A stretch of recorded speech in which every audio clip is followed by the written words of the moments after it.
रंजू थोड़ी चिंतित होकर अपनी छोटी जेठानी नेहा से बोली, नेहा मैंने कल ही फोन करके कहा था कि माँ को ले जाने आना है। पूरा दिन बीत गया लेकिन वे अभी तक माँ को लेने नहीं आए। क्या ऐसा होता है? पिछले महीने जब मेरे पास माँ आने वाली थी तो मैंने महेश को सुबह 8 बजे उन्हें लेने भेज दिया था। नेहा ने जवाब दिया, अरे दीदी आप क्यों नाराज़ हो रही हैं? वो तो माँ को लेने आ ही रहे हैं, लेकिन अचानक उनके बेटे के स्कूल से फ़ोन आया कि आज पेरेंट्स मीटिंग है, इसलिए उन्हें वहाँ जाना पड़ा। आज नहीं तो कल माँ को लेने आ जाएंगे। आप इतनी टेंशन क्यों कर रही हैं? रंजू बोली, तो अब तेरे स्कूल की मीटिंग खत्म हो गई होगी। भाई से कहो कि आकर माँ को ले जाए। और हम किसी अलग शहर में नहीं रहते, हमारा शहर तो एक ही है। ऐसे सफ़र में कितना समय लगता है। मैं माँ को एक दिन भी ज़्यादा नहीं रख सकती। अगर मैंने उन्हें एक दिन और रखा तो समझ लो कि अगली बार जब माँ 4 महीने बाद मेरे पास आएंगी तो मैं भी उन्हें एक दिन बाद ही बुलाऊंगी। नेहा बोली, ठीक है दीदी, मैं उनसे बात करती हूँ और कहती हूँ कि अगर समय मिला तो तुरंत माँ को लेने आए। रंजू बोली, तुझे क्या मतलब बात करती हूँ? सीधा भाई से कह कि अभी आकर माँ को ले जाए। हम चारों भाई जेठानी ने मिलकर तय किया था कि माँ को हर महीने किसी एक के पास रखना है, तो फिर मुझे एक दिन ज्यादा क्यों रखना चाहिए? इतना कहकर रंजू ने फोन काट दिया और अपनी 2 बड़ी जेठानियों को कॉन्फ्रेंस कॉल पर जोड़ा और बोली, दीदी आज 1 महीना पूरा हो गया है और वैसे भी ये महीना 31 दिनों का था। मैंने माँ को पहले ही एक दिन ज्यादा रखा है। आज पहली तारीख है। मेरी छोटी जेठानी को सुबह ही माँ को लेने आना था, लेकिन अभी तक कोई नहीं आया। शाम के 7 बज गए हैं। क्या ऐसा चलता है? इस महीने दोनों का नंबर नहीं था, इसलिए दोनों जेठानियां चुपचाप फोन पर सुन रही थीं। एक बोली, अरे रंजू तू ही देख, मुझे घर पर बहुत काम है। दूसरी बोली, आज मेरे घर मेहमान आने वाले हैं, मुझे उनके लिए खाना बनाना है, मैं भी फोन रखती हूँ। ऐसा कहकर दोनों ने फोन काट दिया। दरवाजे के बाहर बैठी अनीता जी अपनी बहू की बातें सुनकर उदास हो जाती हैं। आज उनके चारों बेटे और बहुएं मिलकर हर एक को 1-1 महीने के हिसाब से उनकी देखभाल की जिम्मेदारी बांट चुके हैं। अनीता जी सोचती हैं कि अगर मैंने एक दिन भी ज्यादा रुकने की कोशिश की तो बहू को मैं बोझ लगने लगती हूँ। उसी समय रंजू अपने कमरे से बाहर निकलती है और दरवाजे पर अनीता जी को देखकर चिल्ला उठती है, आप यहाँ मेरे दरवाजे के बाहर क्यों बैठी हैं? क्या आप चुपचाप मेरी बातें सुन रही थी? आपको शर्म नहीं आती? ऐसा करते हुए अनीता जी शांत स्वर में कहती हैं, नहीं बहू, मैं तुम्हारी बातें सुनने के लिए नहीं यहाँ बैठी थी, मुझे तुमसे कुछ काम था इसलिए आई थी। जब देखा कि तुम फोन पर बात कर रही हो तो मैंने सोचा कि जमीन पर बैठकर तुम्हारे फुर्सत में आने का इंतजार कर लूं। रंजू फिर ताने मारते हुए बोलती है, तो आपके पास मुझसे क्या काम था? आप स्टोर रूम में जाकर मेरा इंतजार नहीं कर सकती थी? जब मेरी बात खत्म हो जाती तब बता देती कि क्या जरूरत थी। अब बताइए कि क्या काम था? अनीता जी थकी हुई आवाज में कहती हैं, बहू दोपहर का खाना तुमने मुझे नहीं दिया था, मेरा हिस्सा तो बनाया था, पर अब तक छोटा बेटा मुझे लेने नहीं आया तो पता नहीं आ जाएगा भी या नहीं। मुझे कुछ खाने को दे दो, सुबह के बाद कुछ नहीं खाया है, बहुत भूख लगी है। रंजू बेमन से जवाब देती है, तो क्या हुआ अगर आपने एक वक्त का खाना नहीं खाया तो? कुछ नहीं हो जाएगा। आपको आपकी सेहत देखकर तो ऐसा नहीं लगता कि आपने खाना नहीं खाया। आप तो तंदुरुस्त लग रही हैं। ये लीजिए, आपके पोते के टिफिन में आधा पराठा बचा था, अचार के साथ खा लीजिए। अब मैं आपके लिए अलग से खाना नहीं बनाऊंगी। अभी अभी नेहा से बात हुई है, 1 घंटे में आपका छोटा बेटा आ जाएगा, अब वहीं जाकर जो खाना है खाइए।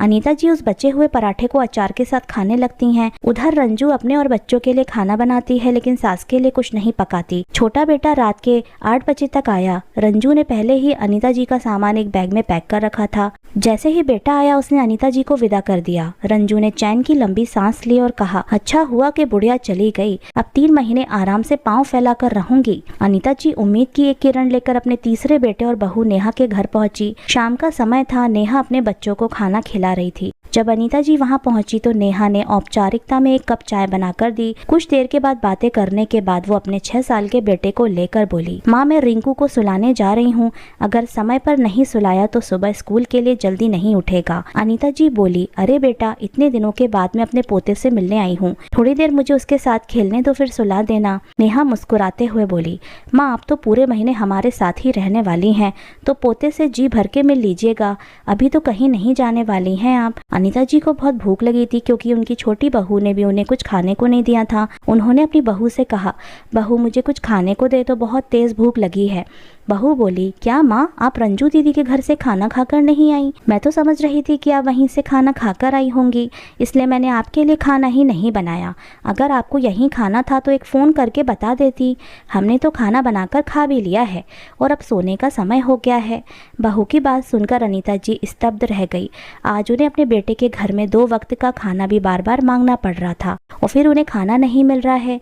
उनका अपने बेटे के साथ रहने का अनुभव बहुत ही कटु था। बहू ने अपने बेटे को लेकर कमरे में सुला दिया। बेटा भी टीवी पर समाचार देखने लगा। अनीता जी खुद रसोई घर में गईं ये देखने के लिए कि शायद कुछ खाना मिल जाए, लेकिन सारे बर्तन धुले हुए थे और खाने को कुछ भी नहीं था। उन्होंने फ्रिज खोला तो उसमें थोड़ी सी चावल की खीर रखी थी। अनीता जी ने वही खीर खाई और हॉल में बैठे अपने बेटे से पूछा, बेटा मैं किस कमरे में सोऊं? तो बेटा बोला, माँ मैं आपका सामान ऊपर के कमरे में ले जाता हूँ, वहाँ 10 बाय 10 का कमरा है। बेटा अनीता जी का सामान ऊपर कमरे में ले जाता है। कमरा देखकर अनीता जी कहती हैं, इसमें पहले से ही इतना सामान रखा है कि पाँव रखने की जगह भी नहीं है। माँ अब आपको इसी कमरे में सोना पड़ेगा, आज से ये कमरा आपका है। कमरे की हालत देखकर अनीता जी बोली, इस कमरे में मैं कहाँ सो पाऊंगी, इसमें तो पैर रखने की भी जगह नहीं है। बेटा बोला, माँ ये सामान एक दूसरे के ऊपर रख देंगे तो जगह हो जाएगी, आपको कितनी जगह चाहिए? अब आप इतना भी नहीं कर सकती क्या ये भी मैं ही करूं? एक बड़े बैग को एक बड़े बॉक्स पर रखते हुए उनका बेटा बोला, लो अब हो गई जगह, बाकी तुम कर लेना। यहाँ चटाई रखी है उसे बिछा लेना। अनीता जी ने कहा, पर बेटा इस कमरे में ना तो खिड़की है और ना ही पंखा, बहुत ज़्यादा गर्मी है, मैं इस कमरे में कैसे सो पाऊंगी? नीचे खड़ी नेहा छोटी बहू ने भी अनीता जी की बात सुन ली और बोली, नहीं माँ, वो कमरा आने जाने वाले लोगों के लिए यानी कि मेहमानों के लिए खाली रखा गया है। अगर वो कमरा हम आपको दे देंगे तो फिर कोई मेहमान घर आया तो उन्हें कहाँ ठहराएंगे? और फिर आप तो 1-2 दिन के लिए नहीं, पूरे 1 महीने के लिए रुकने वाली हैं, इसलिए आपके रहने की व्यवस्था ऊपर वाले कमरे में ही करनी होगी। और रही बात पंखे की, तो एक टेबल फैन रखा है, उसे ठीक करवा कर कल आपके कमरे में लगवा देंगे। बेटा और बहू आराम से अपनी ऐसे वाले कमरे में जाकर सो गए, लेकिन अनीता जी पूरी रात सो ना सकी। उन्होंने अपनी चटाई उठाई और छत पर ले जाकर वहां सो गईं। पर थोड़ी बहुत हवा आ रही थी, लेकिन मच्छरों के कारण उनकी हालत खराब हो गई। सुबह 5 बजे वे नीचे आईं। थोड़ी देर शांत बैठने के बाद उन्होंने अपने बेटे को आवाज दी। बेटा और बहू आंखें मलते हुए कमरे से बाहर आए और गुस्से में कहने लगे, माँ आपने सुबह सुबह हमारी नींद खराब कर दी। पहले अपने सीढ़ियों के पास वाला दरवाजा इतनी जोर से बंद किया कि हमारी नींद खुल गई, फिर जैसे तैसे नींद आई थी कि आपने आवाज देकर उठा दिया। आज उठा दिया तो ठीक है, लेकिन कल से 6 बजे से पहले नीचे मत आना, क्योंकि हम लोग 6 बजे उठते हैं। अनीता जी ने शांत स्वर में कहा, बेटा गांव में मैं हमेशा 5 बजे उठती थी, वही आदत अब भी है। बेटा बोला, गाँव में रही होंगी, लेकिन ये मेरा घर है, इसलिए आपको मेरे हिसाब से ही रहना होगा। और आप 1 दिन के लिए तो आई नहीं है, पूरा महीना रहना है तो खुद को बदलना पड़ेगा। बार बार अपने बेटे और बहू के मुँह से 1 महीना ये शब्द सुन सुनकर अनीता जी बहुत दुखी हो गई थी। उन्हें लगने लगा था कि वे अपने बेटे और बहू के घर पर एक बोझ बनकर आ गई हैं, जिसे वो एक एक दिन गिनकर सहन कर रहे हैं। उन्हें ऐसा बिल्कुल नहीं लग रहा था कि ये उनका भी घर है। अनीता जी चुपचाप अपने बेटे बहू का व्यवहार देख रही थीं। सबसे छोटी बहू का व्यवहार उन्होंने पहले ही देख लिया था और अब दूसरी बहू की तरफ भी वही हालात थे। एक दिन अनीता जी अपनी बहू से बोली कि बहू बहुत दिन हो गए कड़ी खाए हुए, बहुत मन कर रहा है, अगर तुझे ठीक लगे तो मैं खुद रसोई में जाकर बना लूं। तो बहू ने कहा, नहीं माँ, मेरे घर में कोई कड़ी नहीं खाता, मुझे और आपके बेटे को भी पसंद नहीं है, और आपका पोता तो नाम सुनकर ही मुंह बना लेता है। इससे अच्छा है कि आप हमारे साथ छोले भटूरे खा लीजिए। अनीता जी ने कहा कि बहू, छोले भटूरे बहुत भारी होते हैं, इससे मेरे पेट में गैस बनती है। अगर कड़ी नहीं है तो कोई बात नहीं, लौकी की सब्जी बना दे, मैं रोटी के साथ खा लूंगी।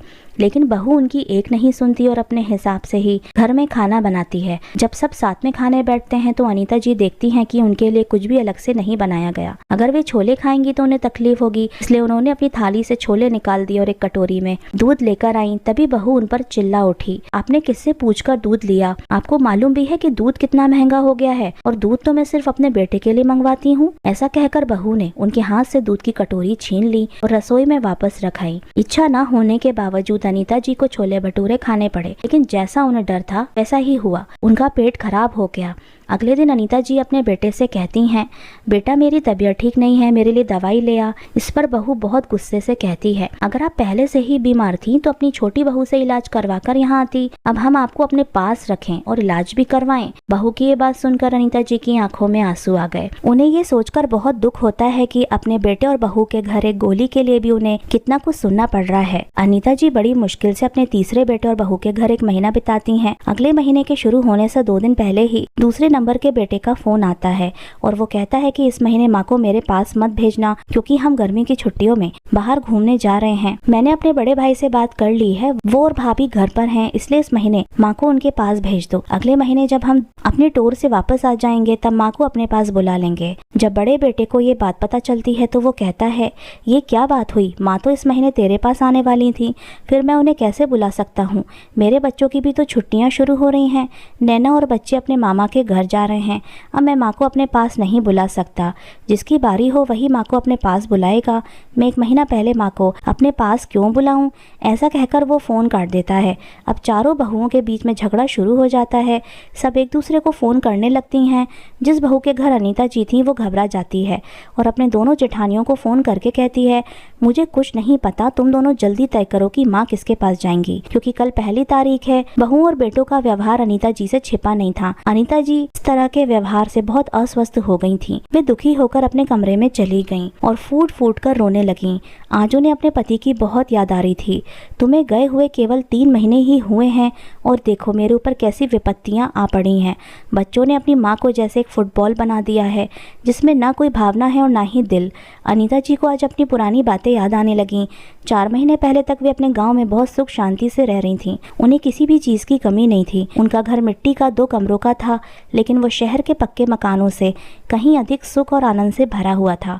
अनीता जी के पति राजेंद्र जी के पास गांव में ज़मीन थी जिसमें वो स्वयं खेती करते थे और खेतों से मिलने वाली आमदनी से उन्होंने अपने चारों बच्चों को पढ़ाया लिखाया। उन्होंने ये सोचकर कड़ी मेहनत की कि उनके बच्चों को गांव में रहकर खेती का काम ना करना पड़े। उनके परिश्रम का फल भी उन्हें मिला। 2 बेटे पुलिस में भर्ती हो गए, 1 बेटा बैंक में नौकरी करने लगा और चौथा बेटा स्कूल में शिक्षक बन गया। चारों को सरकारी नौकरी मिल गई। राजेंद्र जी और अनीता जी बहुत खुश थे। उन्होंने चारों बेटों की शादियां धूमधाम से की। घर में 4 बहुएं आ गईं।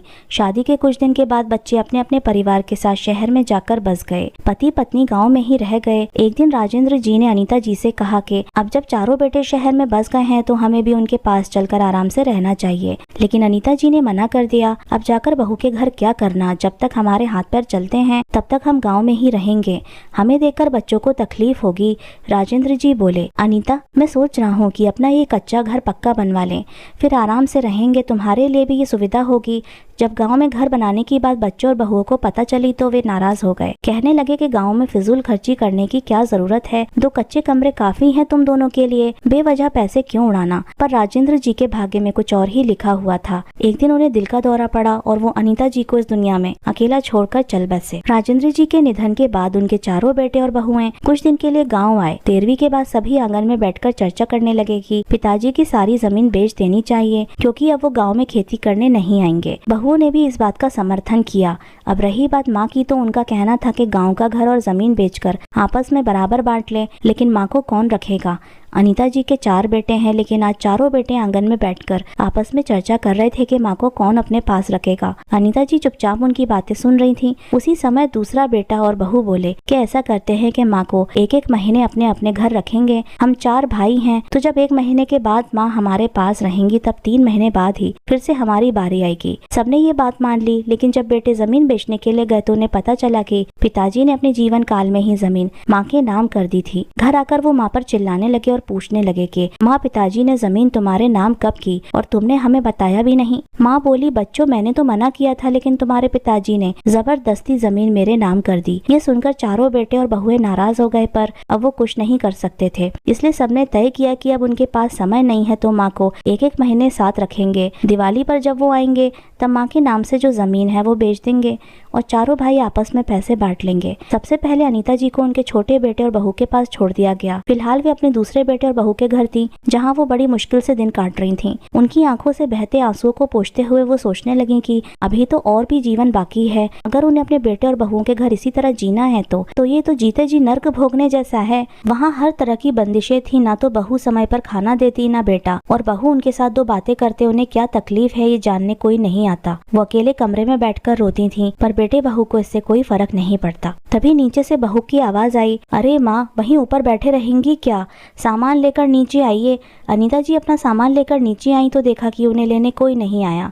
उन्होंने बहू से पूछा, बहू बड़ा बेटा तो अभी आया नहीं, तो मैं किसके साथ जाऊं? बहू बोली, तो क्या हुआ, मैं तो वैसे भी आपको इधर से उधर भेजने का इंतजाम कर ही सकती हूँ। आज पूरा 1 महीना हो गया है, अब तो आपको वहाँ जाना ही पड़ेगा। आपका बेटा तैयार हो रहा है, वही आपको बड़े बेटे के घर छोड़ आएगा। बहू की बातें सुनकर अनीता जी चुप रहीं। उनके आंसुओं से आंखें भर आईं। 4 बेटे और बहुएं होते हुए भी आज उनकी यह हालत हो गई थी। जब बच्चे हुए थे तब सब कहते थे कि आप तो राज कीजिए, क्या यही राज करना होता है? खैर, अनीता जी छोटे बेटे के साथ बड़े बेटे के घर पहुंच गई। देखा तो बड़ी बहू मायके जाने की तैयारी कर रही थी। बच्चे भी तैयार होकर इधर उधर घूम रहे थे। उन्हें पहले ही पता था कि देवर माँ को लेकर आने वाले हैं, इसलिए उन्होंने बाहर का कमरा पहले से ही साफ कर रखा था। बड़ी बहू रीना ने उनसे कहा, माँ आपके लिए बाहर का कमरा साफ कर दिया है, आपको वहीं रहना होगा। अनीता जी ने अंदर से पूरा घर देखा, क्योंकि बड़ी बहू का घर बहुत बड़ा था, लेकिन ज्यादातर कमरे बंद और ताले लगे हुए थे। उन्होंने पूछा कि बहू, तुमने घर के कमरों में ताले क्यों लगाए हैं? बहू बोली, माँ मैं मायके जा रही हूँ तो घर को तो ताला लगाकर ही जाऊंगी। अनीता जी ने कहा, लेकिन बहू अब तो मैं आ गई हूँ, मैं पूरे घर का ध्यान रख लूंगी। तो बहू ने जवाब दिया, आप यही हैं इसलिए तो ताले लगाकर जा रही हूँ, आप तो मेरे पीछे पीछे पूरे घर में घूमती रहेंगी। बेचारी अनीता जी अपमानित होकर भी चुपचाप बैठ गईं। कुछ समय के बाद जब वो रसोई में गईं तो देखा कि रसोई में ज्यादातर सामान खत्म हो चुका है। इधर उधर थोड़ा सा चावल, आटा और दाल पड़ी थी। उन्होंने बहू से कहा कि बहू, रसोई में बहुत सी चीजें खत्म हो गई हैं, मैं क्या बनाकर खाऊं? और मायके में तो सिर्फ तुम और बच्चे जा रहे हो, बेटा और मैं तो यहीं रहेंगे। इतने से सामान में 2 लोगों का खाना कैसे बनेगा?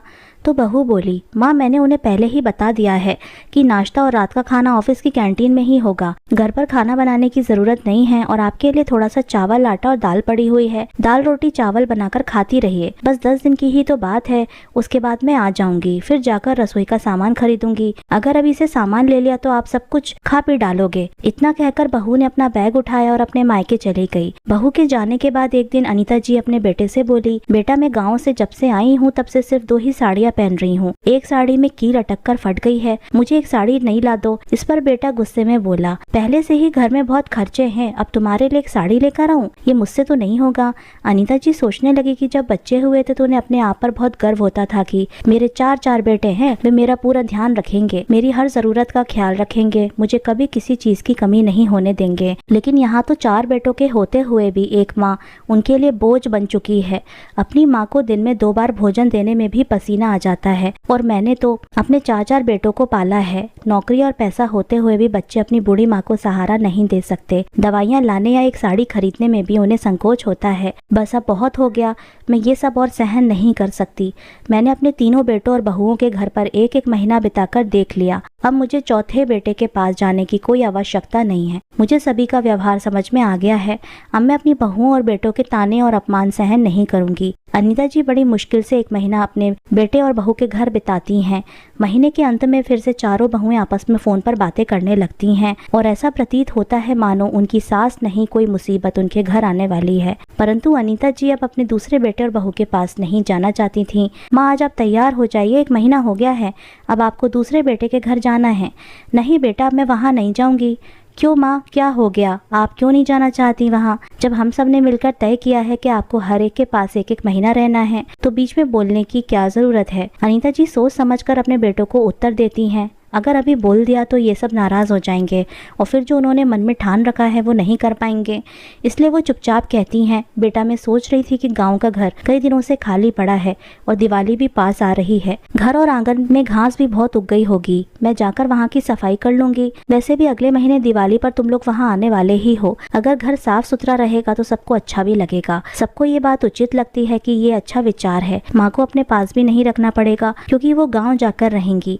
बेटा तुरंत माँ को गांव छोड़ आता है। गांव के अपने मिट्टी के घर में पहुंचते ही अनीता जी राहत की सांस लेती हैं और उन्हें महसूस होता है कि यही उनका असली घर है। उस एक महीने में अनीता जी एक बड़ा निर्णय लेती हैं। उनके पति ने गाँव की जो जमीन उनके नाम की थी उसमें से वो 5 बीघा जमीन बेच देती हैं और उस पैसे से वो अपने कच्चे घर के सामने पड़े आंगन में 2 पक्के कमरे बनवाती हैं, जिनमें उनके लिए सभी सुख सुविधाएं होती हैं। गांव में बिजली की समस्या रहती है, इसलिए वे एक इन्वर्टर भी लगवाती हैं। एक कमरे में एसी और दूसरे कमरे में कूलर लगवाया जाता है। अनीता जी ने अपने लिए गांव में एक ऐसा घर बनवाया था जो अकेले उनके लिए था और उसमें हर प्रकार की सुख सुविधाएं थीं। वो घर उनके बेटों और बहुओं के घरों से कहीं बेहतर था। इन सब काम में महीना कैसे बीत गया उन्हें पता ही नहीं चला। दिवाली से 4 दिन पहले उनके बेटे का फोन आया, हम चारों भाई गाँव आ रहे हैं, आपने घर की सफाई अच्छे से की ही होगी, हमारे रहने की व्यवस्था भी कर लें, क्योंकि आपको तो पता ही है कि बच्चों को गाँव में एडजस्ट करने में कितनी मुश्किल होती है और आपकी जमीन भी बेचनी है तो हफ्ता तो लग ही जाएगा। दिवाली की छुट्टी लेकर हम सब वहीं रुकने वाले हैं। अनीता जी कुछ नहीं कहती। अगले दिन बेटे और बहुएं गांव आ जाते हैं। गांव आकर जब वो पक्के बने हुए घर को देखते हैं तो अपनी माँ पर चिल्लाते हैं, ये घर किसने बनवाया, इतना पैसा कहाँ से आया, अगर आपके पास इतना पैसा था तो हमें दे देती, गांव में बेवजह खर्च करने की क्या जरूरत थी। तब अनीता जी स्पष्ट शब्दों में कहती हैं, मैंने अपनी 5 बीघा जमीन बेची और उसी पैसों से ये घर बनाया है, इसमें सारी सुख सुविधाएं भी लगवाई हैं। देखो अपनी आंखों से मैंने एसी से लेकर कूलर तक सब कुछ खरीदा है, किसी चीज की कमी नहीं है। क्या माँ आपने जमीन बेच दी, आपकी हिम्मत कैसे हुई, जमीन तो हमारी थी। तब अनीता जी कहती हैं, क्या जमीन तुम्हारे नाम पर थी, जमीन मेरे नाम पर थी और मुझे अपने लिए पक्के घर की जरूरत थी। मैं उन कच्चे कमरों में नहीं रह सकती थी, इसीलिए मैंने अपनी जमीन बेचकर अपने लिए एक छोटा सा पक्का घर बनवाया। तुम्हें क्यों परेशानी हो रही है, मैंने तुमसे तो कोई पैसे नहीं लिए ना। बेटे और बहुएं फिर भी अनीता जी से नाराज हो जाते हैं। तब अनीता जी 2 टूक शब्दों में कहती हैं, तुम्हारे पिताजी ने जमीन मेरे नाम की थी, वो जमीन मेरी थी और मैंने उसे बेचा, तुम लोग इसमें कुछ नहीं कर सकते। दरअसल अनीता जी के मन में कहीं ना कहीं अपने बेटों और बहुओं के बुरे व्यवहार का दुख था। जब उन्हें अपने बेटों के घर के दिन याद आते तो उनकी आंखों में आंसू आ जाते। इसलिए उन्होंने तय किया था कि गांव में आकर पति द्वारा उनके नाम की गई जमीन बेचकर वे अपने लिए आराम और सुख से भरा जीवन जिएंगी। मेरे पति बहुत ही दूरदृष्टि रखने वाले व्यक्ति थे। उन्होंने मेरे बारे में बहुत अच्छा सोचा था। जब उन्होंने मेरे लिए इतना अच्छा सोचा ही था तो मैं उनके विचारों का अनादर क्यों करती। उन्होंने मेरे बुढ़ापे का विशेष ध्यान रखा, इसलिए ही उन्होंने वो ज़मीन मेरे नाम कर दी थी। अब जब अनीता जी अपने कमरे में जाती हैं तो उनके पीछे पीछे उनके बेटे उनका सामान पक्के कमरे में रखने लगते हैं और माँ से पूछते हैं कि इन दूसरे कमरे में ताला क्यों लगा है, इसे भी खोल दो। तब अनीता जी कहती हैं, ये घर तुम्हारे लिए नहीं बनाया गया है, सामने कच्चे कमरे हैं, वहीं जाकर अपना सामान रखो और वहीं जाकर रहो। माँ आप खुद इस नए पक्के घर में रहेंगी और हम पुराने मिट्टी के कच्चे कमरों में रहें, आप हमें समझती क्या हैं। तब अनीता जी बोली, ठीक वही जो तुम लोग मुझे समझते थे। जब मैं तुम्हारे घर गई थी तब भी तुमने मुझे ऐसे ही कमरों में सुलाया था, खुद एसी वाले कमरे में जाकर सोते थे और मुझे ऊपर मंजिल की स्टोर में मच्छरों के बीच सुलाते थे। और आज जब तुम मेरे घर आए हो तो मैं तुम्हें स्टोर रूम नहीं दे रही, बल्कि एक साफ सुथरा कच्चा कमरा दे रही हूँ जहाँ बैठने और सोने की जगह भी है। जाओ अपना सामान वहाँ रखो और वहीं रहो। माँ क्या बेकार की बातें कर रही हो, ठीक है अपना कमरा मत दो, लेकिन उस दूसरे कमरे की चाबी दो जिस पर ताला लगाया है। नहीं बेटा, वो कमरा मैंने मेहमानों के लिए रखा है, तुम्हारे लिए नहीं खोलूंगी। माँ का ये रूप देखकर बहू और बेटा स्तब्ध रह गए, लेकिन उनके पास कोई जवाब नहीं था क्योंकि उन्होंने भी अपने घर में इसी तरह ताला लगा कर रखा था। अनीता जी ने अपने छोटे से रसोई घर में खाना बनाकर खाना शुरू किया और साथ ही अपने छोटे छोटे पोतियों को भी खाने के लिए बुला लिया। जब उनके बेटे और बहुएं भी खाना खाने के लिए आए तब अनीता जी बोली, मैंने खाना सिर्फ अपने लिए बनाया है, तुम लोग अपने खाने का इंतजाम खुद करो। वैसे कच्चे कमरे में एक तरफ चूल्हा रखा है, अगर तुम में से किसी को चूल्हे पर खाना बनाना आता है तो अपने लिए खाना बना लो, मैं तुम्हें अपनी रसोई में खाना बनाने नहीं दूंगी। अब वो लोग करे भी तो क्या करे, वो तो यहाँ पर पिता की जमीन बेचने गाँव आए थे, लेकिन यहाँ तो कुछ और ही हो गया था। खाली पेट तो वो सो भी नहीं सकते थे। बहुओं ने उनसे बहुत विनती की, लेकिन अनीता जी ने अपनी बहुओं को अपने रसोई घर में खाना बनाने नहीं दिया। सभी लोगों ने तो पेट भरकर खाना खा लिया, लेकिन अनीता जी ने उन्हें अपने रसोई घर में भोजन बनाने नहीं दिया। रात को मच्छरों ने काट काट कर चारों बच्चों और बहुओं की हालत खराब कर दी थी। अपनी बहुओं और बच्चों को इस तरह की तकलीफ में देखकर एक क्षण को अनीता जी को लगा कि वो अपने बच्चों और बहुओं के साथ अच्छा व्यवहार नहीं कर रही हैं, उन्हें अपने पास के कमरे में बुलाना चाहिए। लेकिन अगले ही पल उन्हें अपने बेटों के द्वारा और उनके ही घर में उनके साथ किए गए व्यवहार की याद आ गई और उन्होंने अपने कदम पीछे खींच लिए। जब आसपास के लोगों को पता चला कि अनीता जी के सभी बेटे और बहुएं आई हुई हैं तो वो उनसे मिलने आए और बोले, आप सभी आ गए, ये बहुत अच्छा हुआ। अब दिवाली के बाद ही जाना और अब हर त्योहार अपनी माँ के साथ मनाना, क्योंकि अब तुम्हारी माँ यहाँ अकेले रहने वाली हैं। अब जब 4 लोगों ने आकर ये कह दिया तो उन्हें वहाँ रुकना ही पड़ा। वैसे भी वो सभी लोग 1 हफ्ते की छुट्टी लेकर आए थे और वापसी की टिकट भी ले ली थी। इतनी जल्दी लौट भी नहीं सकते थे। उन्होंने तत्काल टिकट बुक करने की कोशिश भी की थी, लेकिन गर्मियों की छुट्टी के चलते टिकट उपलब्ध नहीं थे, इसलिए सबको मन मारकर उसी घर में रुकना पड़ा। अनीता जी को सुबह 5 बजे उठने की आदत है और पूजा के बाद उन्होंने जोर से शंख बजाया। शंख की आवाज सुनकर चारों बेटे और बहुएं चिल्लाते हुए आंगन में आ गए। क्या माँ, बड़ी मुश्किल से नींद आई थी और आपने सुबह सुबह शंख बजाकर हमें जगा दिया? इतनी सुबह कौन शंख बजाता है? इस पर अनीता जी ने दृढ़ शब्दों में कहा, ये तुम्हारा घर नहीं है, मेरा घर है। जब मैं तुम्हारे घर पर 5 बजे उठती थी तो तुम लोगों ने मुझे सुबह जल्दी उठने से मना किया था, लेकिन अपने घर में मैं अपनी मर्जी से उठती हूँ और तुम्हें भी मेरी मर्जी से ही यहाँ उठना होगा। अनीता जी की बात सुनकर सभी चुप हो गए, क्योंकि उनके पास माँ को जवाब देने के लिए कुछ भी नहीं था। अनीता जी जब तैयार होकर बाजार जाने लगी तो बेटों ने पूछा, माँ कहाँ जा रही हो और तुम घर को ताला लगाकर क्यों जा रही हो? घर को ताला लगाने की क्या जरूरत है? क्या हम चोर हैं जो तुम्हारे घर से कुछ चुरा लेंगे? और ये घर हमारा भी तो है। इस पर अनीता जी बोली, बेटा मेरा घर तुम्हारा है, लेकिन तुम्हारा घर मेरा नहीं है क्या? जब मैं तुम्हारे घर गई थी तब तुम्हारी पत्नी ने भी सारे कमरों में ताला लगाकर अपने मायके चली गई थी। तब तो तुम्हें ये नहीं लगा कि तुम्हारा घर माँ का भी घर हो सकता है। इस तरह अनीता जी अपने बेटों को सबक सिखा रही थी, क्योंकि पिछले 3 महीनों में उनके बेटों और बहुओं ने उन्हें 1-1 रोटी और 1-1 कपड़े के लिए तरसाया था। अपने बेटे और बहू के घर में वो बहुत रोई थीं। बेटे और बहू के साथ रहते हुए भी उन्हें बहुत अकेलापन महसूस हो रहा था, ऐसा अकेलापन जैसा उन्होंने पहले कभी नहीं महसूस किया था। कोई उनसे बात नहीं करता था, ना ही कोई उनकी बात सुनता था। बाजार से लौटने के बाद अनीता जी ने जो सामान लाया था वो अपने बेटे और बहू को दिखाया और बोली, देखो मैंने 3000 की साड़ी अपने लिए खरीदी है। 3000 सुनकर बेटा गुस्से में बोला, माँ इतनी महंगी साड़ी ले आई हो, इस बुढ़ापे में इतनी महंगी साड़ी पहनकर क्या करोगी? तुमने अपने पूरे जीवन में कभी इतने महंगे कपड़े नहीं पहने, फिर अब क्यों खरीदा? क्या तुम्हें बिल्कुल भी शर्म नहीं आई फालतू खर्च करते समय? अनीता जी ने बेटे के गाल पर जोरदार थप्पड़ मारा और बोला, तुझे शर्म नहीं आई अपनी माँ को एक साड़ी के लिए मना करते हुए? तू अपने ऊपर लाखों रुपए खर्च कर सकता है, लेकिन अपनी माँ के लिए एक साड़ी खरीदने से मना करता है। मेरे पति ने बहुत सोच समझकर जमीन मेरे नाम की थी और ये उन्होंने बिल्कुल सही किया। कम से कम बुढ़ापे में तो सुकून से रह सकूं। अब मुझे तुम्हारी कोई ज़रूरत नहीं है। जब मेरे पास पैसे हैं तो मैं आराम से जी सकती हूँ। मैंने उन पैसों से सभी सुविधाएं खरीदी हैं और अगर ज़रूरत पड़ी तो मैं किसी को पैसे देकर अपनी सेवा भी करवा सकती हूँ। माँ की बातें सुनकर बेटे और बहू के पैरों तले ज़मीन खिसक गई, क्योंकि 2 ही दिनों में उन्होंने अपनी माँ का बदला हुआ रूप देख लिया था। यही काफ़ी था उन्हें सही रास्ते पर लाने के लिए। अब उन्हें भी समझ में आ गया था कि माँ से झगड़ा करने से बेहतर है उनके साथ मिलकर हर कोई अपनी माँ से माफ़ी मांगने लगता है। अब उन्हें भी समझ में आ गया था कि माँ से झगड़ा करने से बेहतर है उनके साथ मिलकर रहे। हर कोई अपनी माँ से माफी मांगने लगता है और कहता है, माँ हमें माफ कर दो, हमारे साथ शहर चलो। अब हम तुम्हें शहर में अच्छे से रखेंगे, तुम्हारी अच्छी से सेवा करेंगे। अब हम तुम्हें किसी भी तरह की शिकायत का मौका नहीं देंगे। इस पर अनीता जी कहती हैं, अब मुझे शहर आने की क्या जरूरत है? मैं तो शहर को ही अपने गाँव में ले आई हूँ। मेरे घर में क्या कमी है बताओ? और अगर तुम्हें मेरी सेवा करने की इतनी इच्छा है तो जो बहू या बेटा मेरे पास 10-15 दिन रहेंगे, मैं अपनी जमीन में से जो भी थोड़े बहुत पैसे आते हैं उनसे उनकी थोड़ी सी मदद करूंगी, लेकिन मैं अपनी सारी संपत्ति किसी को नहीं दूंगी। अब ऐसी स्थिति बन गई है कि हर 2 महीने में एक बेटा अपनी पत्नी और बच्चों के साथ माँ के गांव आता, उनके लिए खाना बनाता, सेवा करता और उसके बदले अनीता जी उन्हें अपनी खेती से मिलने वाली आमदनी में से कुछ पैसे दे देती थी। तो दोस्तों, अगर आपके पास बुजुर्ग अवस्था तक कुछ संपत्ति है तो आप उसका सही जगह और सही तरीके से उपयोग करके अपना बुढ़ापा अच्छे से बिता सकते हैं। आगे चलकर वो संपत्ति आपके बच्चों के नाम हो ही जाएगी, लेकिन जब तक आप जीवित हैं तब तक सम्मान पूर्वक जीना चाहिए, जरूरी है। नहीं तो 4 बेटे और 4 बहुओं के होते हुए भी अनीता जी के साथ जो हुआ वो हमने देखा ही है। लेकिन अनीता जी जैसा निर्णय लेना आज के समय में बहुत ज़रूरी हो गया है। तो दोस्तों, आज की कहानी आपको कैसी लगी हमें कमेंट करके ज़रूर बताइएगा। मिलते हैं आपसे अगली कहानी में। आपका बहुत बहुत धन्यवाद।